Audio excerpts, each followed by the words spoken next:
The easiest way it came together in my mind was just quickly relating objects to each other. So I saw the chair and the ice cream, and I just visualized, oh no, someone spilled ice cream on the chair, and that was there. And then it turned into a drawing because I saw the pencil and the rainbow. It's like, oh, someone's drew that, and now they're drawing a rainbow over it, and they drew a butterfly next to the rainbow. Butterflies and rainbows go together. Do you want to be part of the podcast? Go to shanesbraindomain.com and click on the Aphantasia section. There you will find a question or prompt and an opportunity to contribute your thoughts and experiences. Simply record and submit your response, and you could be featured on a future episode. Aphantasia is a condition characterized by an inability to visualize mental images in one's mind. If you have just discovered that you or someone you love has aphantasia, or if you're just fascinated by the subject in general and love learning more about it, you are in the right place.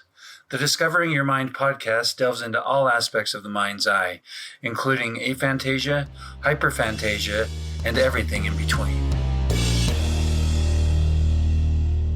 Welcome to the Discovering Your Mind podcast, brought to you by shanesbraindomain.com.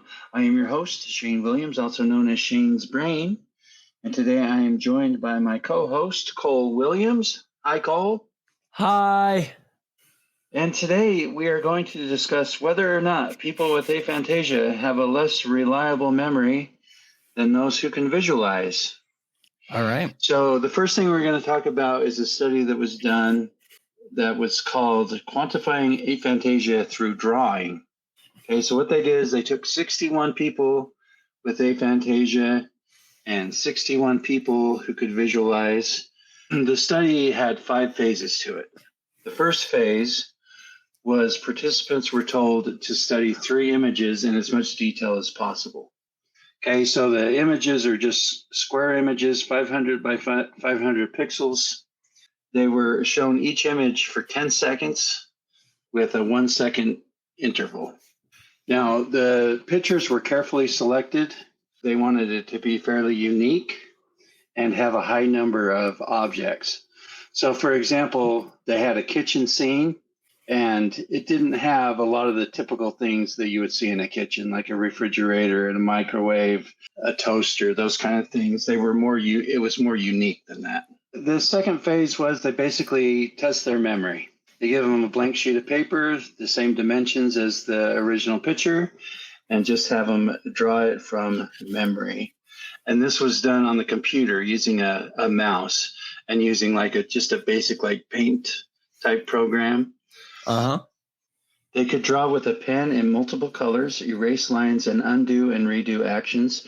They were given unlimited time and could draw the images in any order. Okay, so the third phase was just a recognition phase where they showed them the pictures to see if they could say if they've seen them before. So they had the 3 original pictures plus 3 other pictures that were very similar, and they were just asked, have you seen this picture before? So the fourth phase was they took the memory part out of it, and they just let them look at the pictures and draw them as well as they could from looking at the actual picture. Okay.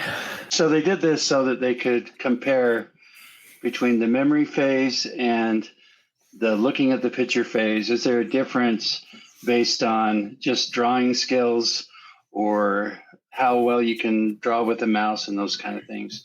And the same rules applied. You could take as much time as you wanted to draw. You could make changes, erase, and those kind of things. So the fifth part of this was just questionnaires. So they gave them the BVIQ, the OSIQ, which is Object and Spatial Imagery questionnaire, which I think we should do an episode on someday. Yes, we should. And then the other part of the questionnaire was just they were asking them basic demographics, basic information about their computer interface and their experience with art and those kind of things. And in these final questions, they indicated which component of the experiment was most difficult and were able to write comments on why they found it difficult. that in a nutshell is the experiment. The research as a whole is actually very detailed and very complex, and we're not going to go over every minute detail here. But I do want to talk about some of the results, some of the things they came away with. It says, we discovered a selective impairment in aphantasic participants for object memory with significantly fewer visual details and evidence for increased verbal scaffolding. In contrast, for the items that they remember, aphantasic participants show spatial accuracy at the same high level of precision as those who visualize. Aphantasic participants also show fewer memory errors and memory corrections as compared to visualizers. These results add to a growing body of evidence for two separate systems that support object information versus spatial imagination and memory. Okay, Cole, in your opinion, what did I just read? What does that mean? What does that say? So it's very interesting, the conclusions they drew from the research, because it points to two things.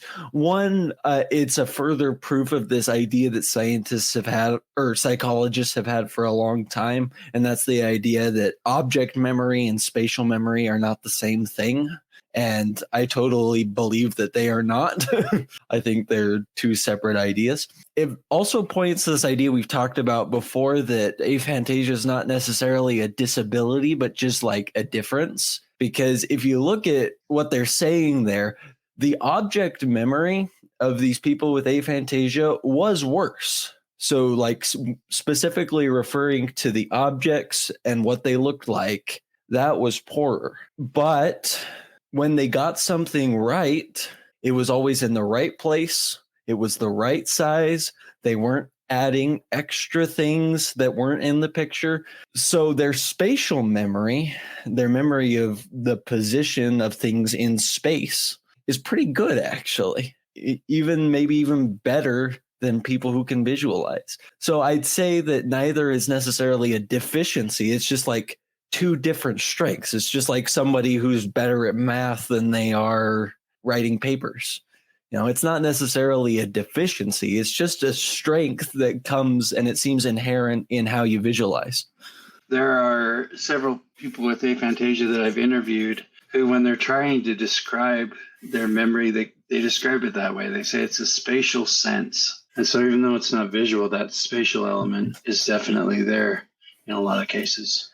It has been talked about before, and I can't reference this to anything. It's just something I've heard. A lot of the research involving spatial memory is done with blind people. I mean, people who have been blind from birth, it's usually assumed that they won't have a lot of visual memory because they haven't seen anything before. Right.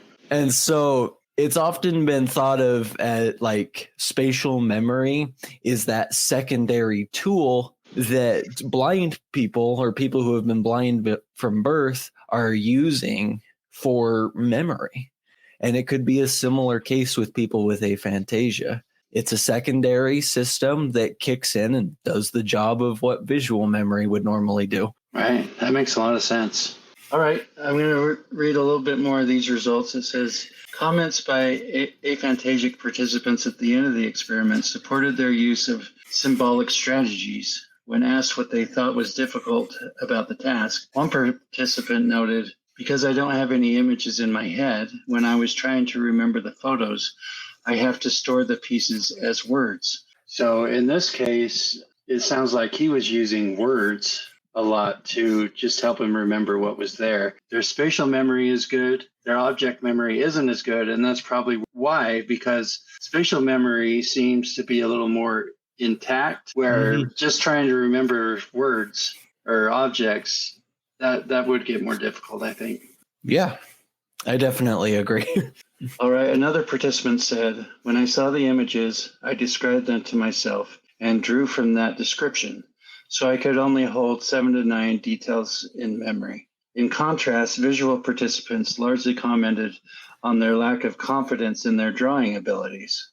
So aphantasia people are like, I did my best, to remember everything. And the visual people are more concerned about their drawing abilities. than their memory. I think that's because for phantasics, it's more about replication than memory, you know?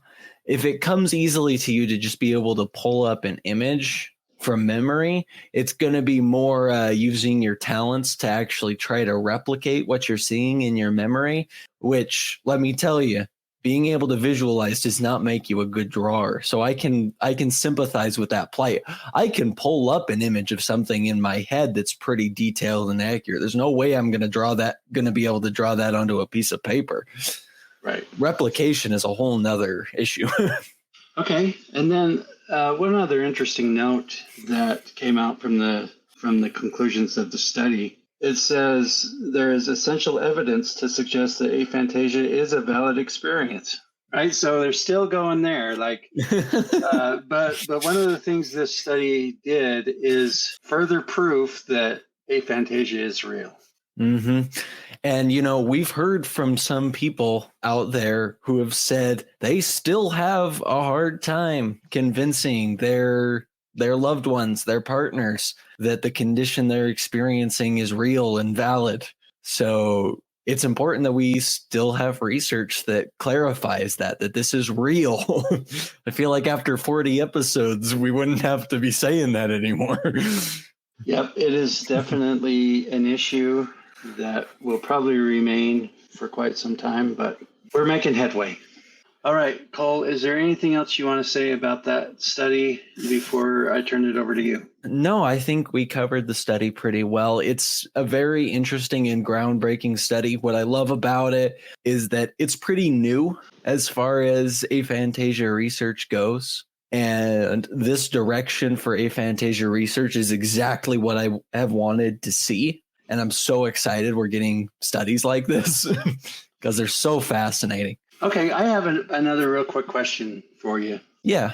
How does this study apply to the question we've talked about before of how good is a witness, like a crime scene witness? There's also, you know, the sketch artists, describe what he looked like and I'll draw it up. A lot of those type of things, I would always think, man, I don't know if I could do that. I don't know if I could remember, and I don't know if it's aphantasia or I'm just not very observant, but I don't always remember those kind of things. Like, was he wearing glasses? I don't know.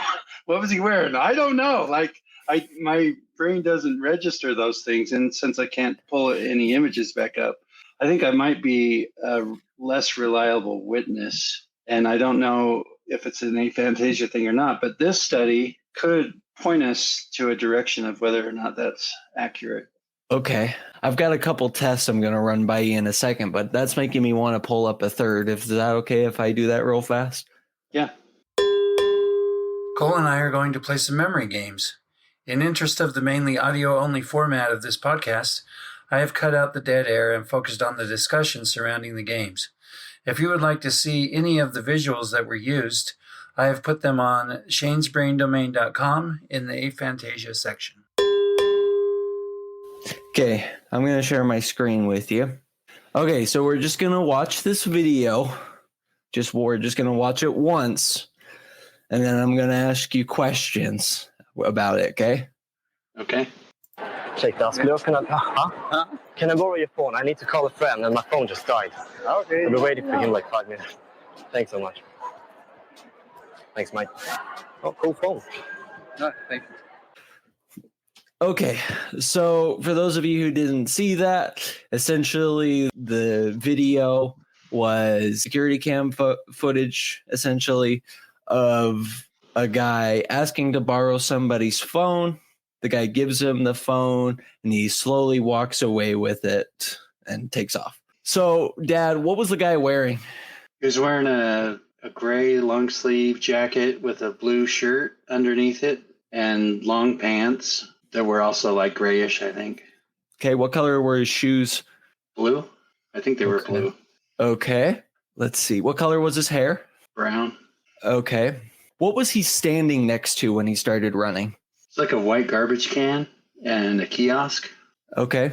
About how fast was he walking, would you say, in miles per hour? I have no idea about that kind of stuff. I have no idea. Okay. You got most of it right. I'll say that much. Good. He was wearing actually a black jacket. It was a black leather jacket with an American flag patch on the side. Yeah, I didn't notice that. But other than that, you actually got all that right. Okay. When it comes to basic details like that, I don't think you'd be super bad. What I'm curious about is typically when somebody's being robbed or like an eyewitness statement, there's typically a lot of stress and pressure put on the person, because they were just probably gone through a traumatic situation, or it's something where they weren't really paying that much attention and now they're required to look back on it. Whereas you were kind of paying attention to this, you were looking for details and things. I wonder, and it's hard to really, it's really hard to experiment with that unless I sent someone over to your house to rob you and then I asked you what he looked like. Right. I can tell you just because I've lived with myself for 50 years, I can tell you that in general, I wouldn't have done that well because I wouldn't have paid attention. Mm-hmm. And that's another big part of it, is to be a reliable witness, you have to be observant. And that's not just I feel like that's not just an aphantasia problem. I think we all have problems from time to time really observing the things we're supposed to observe. Right. That's one of the things I'm curious about visualization. Like, do you have to mentally take a note of everything so that when you pull it back up, those details are there? Or is it more automatic? Like, oh, I didn't remember. To give an example from my last interview with Elena, she talked about how her daughter knew the house was green because I'm looking at it. It was green, right? So was that a mental note she took? Or is that just in the image? And even though the mental note was not taken, when I pull the image up, I can see some of those details that I may not have paid attention to the first time. Does it work that way? I think that varies by person. I can't do that. I have to make mental notes of the things and then I can pull them up as pictures. But my visualization is not as good as other people's. So it could be that other people can do that. I'm the same as you. Even though I can visualize, I would have to make a note of things. Right. Where it feels like some other people I've talked to with hyperphantasia, it's more of like they just take a snapshot. They don't have to mentally think about it. It's more of a photographic type memory where it just takes a snapshot of it and they can pull it back up and it's there intact. Maybe as far as witness reliability, maybe it would be a strength to be hyperphantasic. But I don't think that necessarily means that aphantasics shouldn't be court witnesses or anything like that. I think that we should know about their limits and maybe take that into consideration, perhaps. But I don't think it's necessarily a reason to not trust them completely. Yeah, I agree. I think everyone's so unique, it would be hard to paint that broad of a brush over it. I think that different people are going to be good at different things regardless of aphantasia or not. Well, and we talked to like my cousin Shane. He's aphantasic and his memory was great. Yeah. And I feel like mine's great in a lot of ways. I've had people tell me when we're talking about past things, they're like, man, you have a good memory. I think I never would have remembered that, So it seems to be very selective, but in a lot of ways, I feel like I have a great memory. And there are other things like this where it may just be a personality thing where I'm just not super observant, right? I'm just not paying attention to the details. And that could be just as much of it as anything with aphantasia, because I paid attention to that video. I was trying to remember it because I knew you were going to ask me about it. Mm-hmm. And so even though nothing visual was happening in my mind when I was trying to recall it in my way, I could still recall a lot of those things. Right. So I don't think it's necessarily a deficit. In some people, it might be. I've read some articles that have speculated on the memory challenges of aphantasia. And one of the prevailing theories is that it's just another, like we said, it's another system like the spatial system or another system in the brain that's just making up for the lack of visual memory. And in some cases, it's just as good as visual memory. So there are some different challenges that come with it, like that object memory can be a bit of a trickier thing to handle. But by and large, it's not going to cause a huge difference in your life. Right. Okay. Okay, I've got a couple more memory games. All right. This next one's pretty simple. We're just going to test your object memory. I am going to show you a group of pictures. I'm going to give you 15 seconds, and then I'll take the image away, and you'll have to tell me as many images as you can remember, okay? Okay. No writing anything down. Use any strategy you'd like in your head. And we're going to start. 3, 2, 1. Time's up. All right, give me your list. Let's see how many you got right. We got scissors. We got a house. We had a soccer ball. We had a door, a refrigerator. Oh, there was a book. I remember a book. What else was there? That's all that's common. Okay, that's fine. You got 6. All right. Out of how many was there? There are a total of 20 images. Out of 20 images, you got 6 right. You're not far off the average. I mean, studies have shown the average human short-term memory can cover an average of 7 to 9 images at a time. So you're not far off the average there. Okay. So let's talk about the process. Okay. If I were to give you that test, how would you do it? What would be happening in your mind? The easiest and most effective way for me to do it would be to do that mind palace we talked about before, actually. I whip up a very quick mind palace with, as soon as I walk into the house, just toss in all the objects and then remember where all those objects are. And then once you asked me, I would try to walk through the house and hopefully all the images stayed there in the house. Okay. So does that work pretty well? Do you think you could have beat my 6? I don't know. You can find a similar one and we can try it out. Do you want to do that now? Sure. Okay, 15 seconds. Go. Time's up. Oh my gosh. There was a chair. There was ice cream. There was a pencil and a rainbow and a butterfly. And there was a clock and a house. And that's all I got. Is that 7? I think that was 7. Yeah. Okay, so your process was Mind Palace. It actually ended up being different. Okay, what was your process? So the easiest way it came together in my mind was just quickly relating objects to each other. So I saw the chair and the ice cream, and I just visualized, oh no, someone spilled ice cream on the chair. Like, and that was there. And then it turned into a drawing because I saw the pencil and the rainbow. It was like, oh, someone's drew that, and now they're drawing a rainbow over it, and they drew a butterfly next to the rainbow. Butterflies and rainbows go together. Oh, and there's a house underneath that, and on the house, for some reason, there's a clock. Who put a clock outside? Who knows? It's just relating all these objects in a memorable way, and then I could just see that image. Okay, that's pretty cool, and I think a lot of people work that way. And the thing is, for me to work that way, I need more time than 15 seconds. In 15 seconds, it's just, I'm trying to see them all one by one and catalog what they are. So I just went one by one in order and just mentally tried to save it.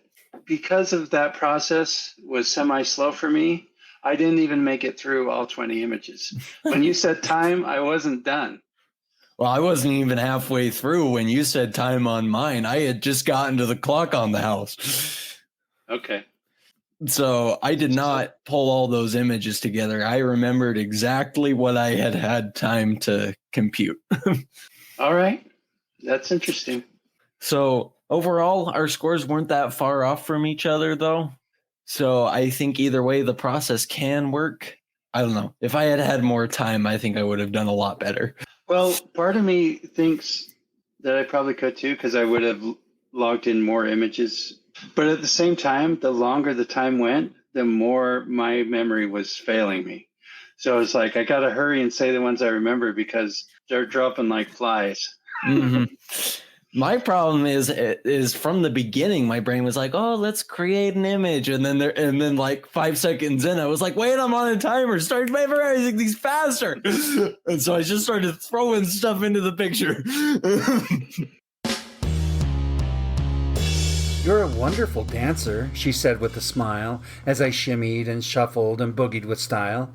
Thank you, I stammered. I appreciate that, but I just need to know where the bathroom is at. All Mixed Up, a motley horde of funny poems, is available on shanesbraindomain.com and Amazon. Okay, I've got one more game. In this game, you're going to need a paper and a writing implement. Okay. All right, I hope you're ready because we're going to do basically what they did in the experiment. Okay. I have got a picture of a household scene, and all you have to do is look at it for 10 seconds and then draw it. Ready, set, go. Time's up. Start drawing. Okay, that's probably about as much as I'm going to get. Okay. Yeah, show me what you got. So basically, those are the 3 chairs. I remembered them higher than they actually were. I remembered them going up over the counter. So they're too tall. Then I remember the faucet. I couldn't remember what was above the faucet. I remembered the 2 rows of shelves. Can you see that okay? Yep, 2 rows of And shelves. all I could remember was there was plants over here and wine glasses over there. That was about it. So I drew a bunch of plants over here and a bunch of glasses over there. You made a lot of plants over there and a lot of glasses over there. Yeah, because that's all I could remember. Okay, I found that really interesting. I want to ask about that filling everything in with the plants and the wine glasses. Was that just something you were doing to fill up space, or was that how you actually remembered it? Or what was happening there? It was kind of like an educated guess. I remembered plants on this side. I remembered wine glasses on the other side. So I thought maybe that's what everything was. Since I can't remember all the other details, I just thought maybe this whole side was plants. Maybe this whole side was glasses. That was just a guess. It is interesting because looking at the picture, it's not a terrible guess. And a couple differences. You added too many shelves. Yeah, I wasn't sure on the shelves. You had 3 shelves on each side. This one only has 2. Right. But again, going back to the experiment that we talked about, everything that you got right was in the right place. You know, the wine glasses were on the left. The plant was on the right. The chairs were in front of the sink. You know, the things that you could remember were in the right place, and for the most part, the right size, though you did make the stools a little taller than they were supposed to be. Right. It seems fairly similar. Honestly, I feel like I would have had the opposite struggle. I think I would have gotten a lot more of the objects right, but I would have put them in the wrong places. Very interesting.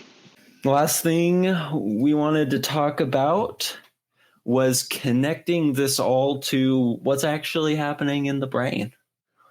Because believe it or not, we can see aphantasia in the brain now. And I think that is one of the coolest things that has come out of aphantasia research. And one of the reasons I still can't believe we have to prove that it's real, because we can literally show you through a brain scan what's happening with aphantasics. So this comes from an article, Aphantasia Impacts Autobiographical Memory Recall. So this experiment was done, essentially they interviewed 14 people with aphantasia, 16 people without aphantasia. And first they kind of just determined how bad they have aphantasia, how good their memory is. Just from first glances, it definitely looked like people with aphantasia had a slightly poorer memory. And this is going back to autobiographical memory. They started out with this quote just from their initial interviews and questionnaires of these people that said, We found that people with aphantasia have more difficulty recalling memories. Not only do they report fewer details, but their narratives are less vivid and their confidence in their own memory is diminished. This suggests that our ability to remember our personal biography is closely linked to our imagination. So there's a few questions there that I had, mostly tying to the vocabulary they use. Essentially, I want to apply this back to you and see if you agree with some of these things they're saying. First of all, they say not only do they report fewer details, but their narratives are less vivid and their confidence in their own memory is diminished. When you describe a personal memory, do you feel that way? Do you feel like you're not very confident that it's accurate, that there's not a lot of detail there? What do you, when you describe your own personal memories, what's that experience like? It kind of depends. There are certain memories where I'm 100% confident that I remember it right. There are others where, I don't trust that. I'm like, I don't know. I can remember general vague things. It's kind of all over the map in a lot of ways. Okay. I'm trying to think of a strong memory, or I guess any memory that we shared together that we could try to remember together and maybe describe the process of how we're both doing that. That would be cool. Because I think that would give us some insight on this idea. I remember your graduation a little bit. We were in different places, though, and different perspectives. Let's do it. My high school graduation. What do you remember? In the most details you can remember. Let's try to get this. Okay. I remember walking in. I believe I was with your grandma and grandpa. I don't remember Stacy being with me at that time. I remember walking. This is because Mom drove me to the graduation. There you go. I remembered that right. I remember walking around trying to find which section we need to go into, and I saw Chewy there. Oh. And so I said hi to him, and we talked for a little second. I remember walking down. The seats, I believe, are red. The Burns Arena, Utah Tech University. Yep. I remember red seats. I remember going to the seat, and shortly after, Sandy and I don't know, one or two of her kids are probably there too.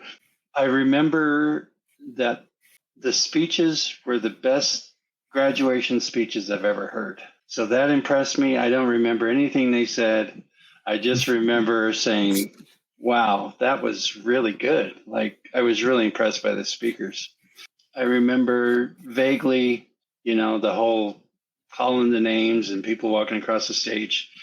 And I do remember you. I have that in my memory of you walking across. I think you may have lifted up your hands or something. You did some sort of a thing.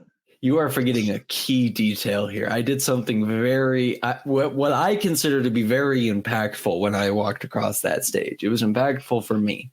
Right. I like have a vague memory of it, but I wish I could see it again. Did you do something with the cane? I was carrying the cane. Yeah, that was the big thing. It was the cane. For those of you who don't know, I carried a cane around my entire senior year because we were seniors. It started out as this joke, but it became kind of an identity thing, a very impactful thing for me in my life.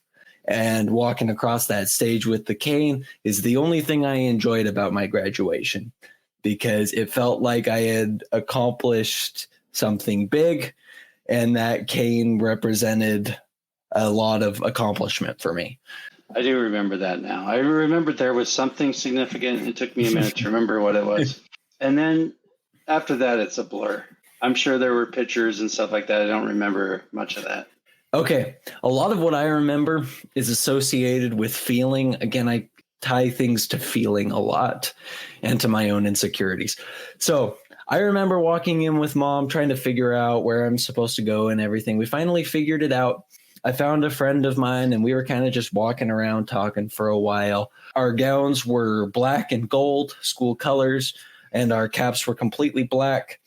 I remember specifically I had a gold rope around my neck. It was something about the grades I got. It was like an honors student type thing. Our neighbors, the Greens, showed up. I don't know why, but Chandria Green brought me a lei made out of dollar bills, and she gave it to me. It always confused me and kind of stuck with me that she did that because I didn't even know her that well, but she did that, and that was great. And somebody gave me, no, it was Mom. It was one of those candy leis as well that I had. And I remember those two together with the rope and everything was really uncomfortable and heavy. I remember being towards the back of the stadium with the last name Williams. There were not that many people behind me in the line. I do remember the speakers, at least two of them. Yeah, I remember who they were. The talks, I remember one of them, they mentioned toilet paper. It was some analogy for life using toilet paper, which I'm trying to think of any analogy for life using toilet paper. I can't think of any. I remember that I was really impatient waiting for my name to be called. And I walked across the stage and I kind of laughed. I guess the whole thing was kind of humorous. I remember that I walked across the stage and I shook the principal's hand. And the only thing he said to me was, "You made it with the cane." At that point, all the faculty were cheering for me. And I walked across the stage and there were other teachers there that kind of said the same thing. They were all happy to see that I had brought the cane along for graduation. And I remember we went and took pictures. Afterwards, we got stuck in traffic trying to get out of there. And then we went to Buffalo Wild Wings. Okay, so when you're recalling all of that, how much of it is visual? Like for me, the details are just coming out of nowhere, really, and I'm just trying to remember stuff. How much of your memory is relying on visual things, and how much of it is just relying on information that's somewhere in your head? It's visual. It's like totally visual. I was playing through each scene as it was happening. And maybe if I didn't have that, maybe I would be able to just tell you some of the details. But I don't know. It's so connected to visual that I wouldn't even know what that's like. Okay. So I would say it's pretty dependent on visualization. Like I said, a lot of it's like feeling. So it's like, I think about things like, my body felt really heavy and sweaty. What was I wearing again? And then the visualization comes in like, oh yeah, it was the suit and the robes and the leis and the cat, a lot of that is closely associated to like those sensations I can remember. I think a lot of that is for me too. And when I think about, stuff like stand-up comedy, being on stage, it's almost like a surreal memory, like, whoa, did that really happen? Did I really do that? And I really just remember how good it feels to make a room full of people laugh, right? Like, right. That's the main memory is, oh, this is just almost like a once in a lifetime experience, even though I did it more than once. But you know what I mean? Right. When I bring back the memories, I don't necessarily remember what I was wearing, but I remember the feeling of it more than anything. Just the rush of being on stage, all eyes on you, making people laugh. That's a feeling I'll never forget. All right. I'm glad we did this. We're calling these autobiographical memories together because that's exactly what they did in the experiment. Okay. In this next part, it says the study participants then recalled autobiographical events while images of their brain were recorded using functional magnetic resonance imaging, or fMRI. So I wanted to talk really fast about what fMRI is, because I think we throw out the terms MRI, fMRI all the time, but we don't really get a good picture of how it works. And so I wanted to really briefly explain that, if that's okay. Yeah, please do. Because it's super interesting. How the fMRI works And I don't understand every piece of it, exactly how they do it. The idea behind it is wherever blood is flowing in your brain, that's where the activity is. Now, blood is magnetic, if you don't know that. The hemoglobin in your blood has magnetic properties. I did know that. Okay, awesome.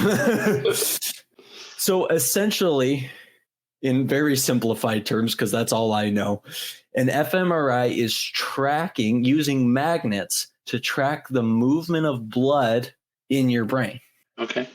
That's how we talk about things like, oh, there's a connection between this part of your brain and this part of your brain. Like we're going to be talking about a connection between the visual cortex and the hippocampus. The way we find that out is we can literally track blood flowing from one area to another. You know, there's a connection. Those areas both light up on the fMRI when visualization is happening. So when a normal person, we'll be able to see that when somebody's recalling an autobiographical memory, there is a connection between our visual cortex in the back of our brain that's responsible for everything sight related. The hippocampus is highly tied to memory storage, memory retrieval, lots of different memory aspects. So we've tied those two together, that our visual information, where our visual information is processed, is connected to where our memory is processed. Now, they had people with aphantasia do this, and essentially what they found, and I'm just going to read this verbatim from them because I think they did it perfect. It says, this showed that the hippocampus, which plays an important role in recalling vivid, detailed autobiographical memories, is less activated in people with aphantasia. There were also differences in the interaction between the hippocampus and the visual cortex, which is responsible for processing and integrating visual imagery in the brain and is located in the occipital lobe. The connectivity between the hippocampus and the visual cortex correlated with the imagination in people without aphantasia, whereas there was no correlation in those affected. So they couldn't find that same connection between visualization and memory that they were seeing in other people. Because they've discovered that not only are there weaknesses just in the visual cortex itself among aphantasics, but the visual cortex's connection to other parts of the brain, like the hippocampus, are also weaker. Okay, got it. Brains are gross, but they're so interesting. I got to hold one once. Super weird. In school? Yeah, a college class. They were throwing out their old cadavers and replacing them with new ones. And my professor came into the class. He's like, guys, look what I got. He brought out these old brains. And we all got to hold them. And neuroscience classes are weird. If you like what you hear, please subscribe, follow, and engage with us. And share it with your friends and family as we continue to explore this fascinating subject. For additional information about this episode or Shane's Brain, check out the show notes. Thanks for listening to the Discovering Your Mind podcast. You are beautifully unique.